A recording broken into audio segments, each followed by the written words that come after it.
Hello and welcome to the new topic of ratio and proportion.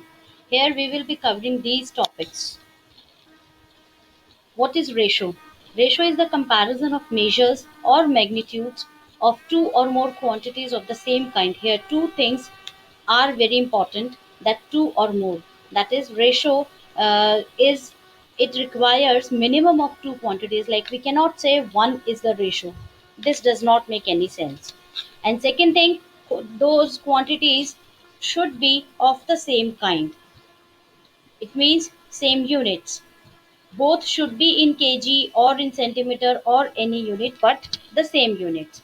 Now if A and B are two quantities of the same kind, that is same units, then fraction A by B is called the ratio of A to B. It is written as A colon B. Colon is the symbol to express ratio, and it is read as A is to B. That is, ratio of A to B is equal to A by B, or A is to B.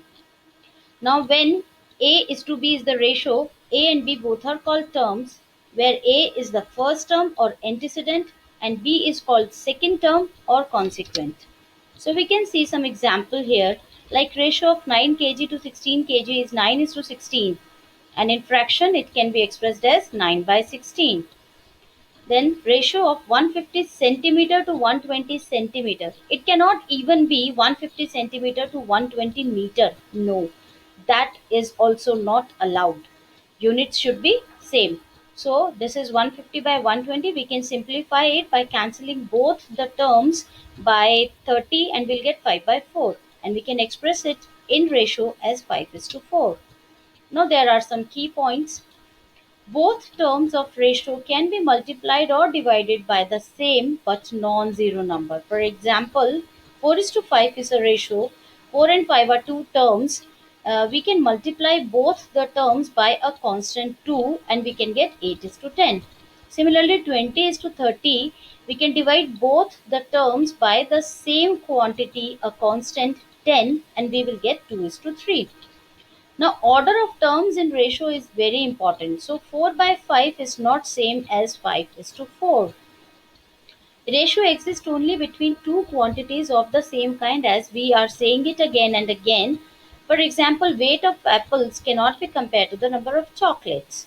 Cost of one pencil cannot be compared with the height of a student. The reason is very simple, as these two quantities, cost and height, are not in the same unit. Ratio between 5 ml and 10 liter, this can exist, but this can also be simplified only once these ml and liter both terms are changed in the same unit. So we'll apply the conversion and convert these two terms into the same unit. So ratio has no units, it is just a number. If terms of ratio are in fraction, convert them to natural numbers by simply multiplying each term by the LCM of their denominators. Don't worry, we'll do it in detail in further slides. For example, 4 by 5 is to 2 by 3. If we are getting this as a ratio, so firstly, the logic is to make both denominators same, and we can do it by simply taking their LCM. Now let's see what are the equivalent ratios.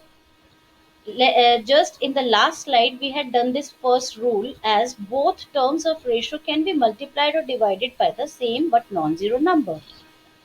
So for example, as we had seen in the last slide, 4 is to 5, we can multiply both terms by 2, we can get 8 is to 10. Similarly, 20 is to 30 divided by 10, we can get 2 is to 3. Now this property gives us a new term, equivalent ratios. So 4 is to 5 is equivalent to 8 is to 10, and 4 is to 5 is also equivalent to 28 is to 35, because here I have multiplied both the terms 4 and 5 by the number 7. Now 20 is to 30 is said to be equivalent to 2 is to 3. Similarly, 20 is to 30 can also be equivalent to 10 is to 15, because in this we have divided both the terms 20 and 30 by the same constant 2. So I hope you are clear with these concepts.